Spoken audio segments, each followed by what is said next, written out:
Salam Omang Inang. Sebelum kita membaca dan merenungkan firman Tuhan, marilah kita berdoa. Ya Tuhan Allah Bapa kami di surga, kami mohon pertolongan dan bimbingan-Mu di saat kami membaca dan merenungkan firman Tuhan. Kami bersyukur dan berdoa dalam nama Tuhan Yesus Kristus. Amin. Firman Tuhan yang menjadi dasar renungan untuk kita pada saat ini tertulis dalam 1 Petrus pasal 5 ayat 1 sampai dengan ayat 5. Aku menasihatkan para penatua di antara kamu. Aku sebagai teman penatua dan saksi penderitaan Kristus, yang juga akan mendapat bagian dalam kemuliaan yang akan dinyatakan kelak. Gembalakanlah kawanan domba Allah yang ada padamu, jangan dengan paksa, tetapi dengan sukarela, sesuai dengan kehendak Allah. Dan jangan karena mau mencari keuntungan, tetapi dengan pengabdian diri. Janganlah kamu berbuat seolah-olah kamu mau memerintah atas mereka yang dipercayakan kepadamu, tetapi hendaklah kamu menjadi teladan bagi kawanan domba itu.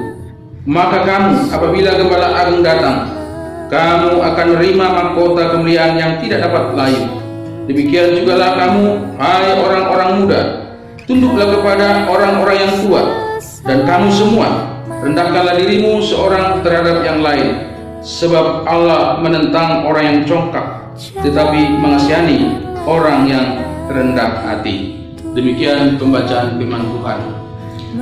Bapak Ibu saudara yang kasih dalam Tuhan Yesus Kristus, tema renungan kita adalah sikap hidup sebagai pelayan Tuhan.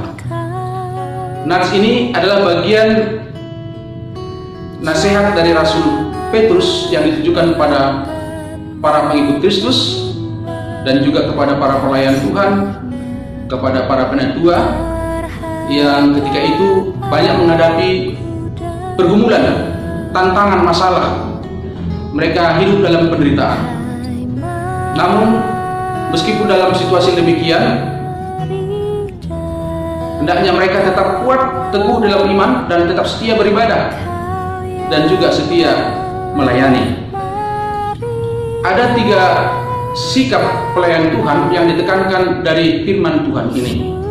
Yang pertama, melayani dengan sukarela dan pengabdian.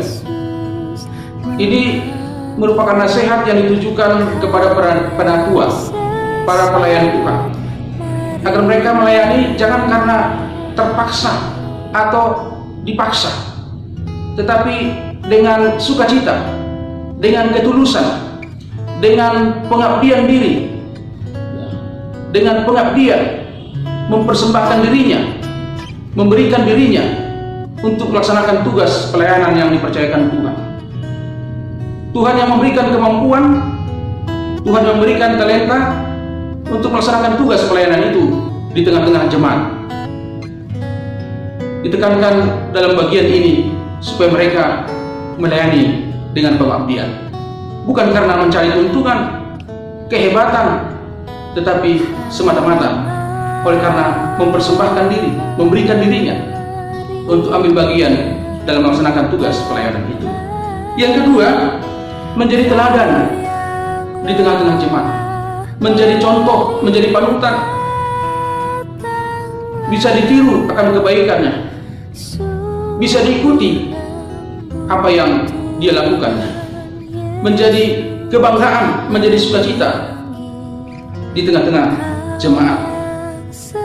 Dan itu juga yang ditekankan oleh Rasul Paulus kepada Timotius. Kalau kita membaca dalam 1 Timotius pasal 4 ayat 12, janganlah engkau dianggap rendah oleh karena engkau muda, tapi menjadi teladanlah dalam perkataan, dalam kasihmu, dalam tingkah lakumu, dalam kesetiaanmu, dalam perbuatanmu, dalam kesucianmu. Betapa pentingnya pelayan Tuhan menunjukkan teladan yang baik di tengah-tengah jemaat. Yang ketiga, merendahkan diri atau rendah hati. Sebagai pelayan Tuhan tidak boleh sombong, tidak boleh angkuh, tetapi selalu rendah hati,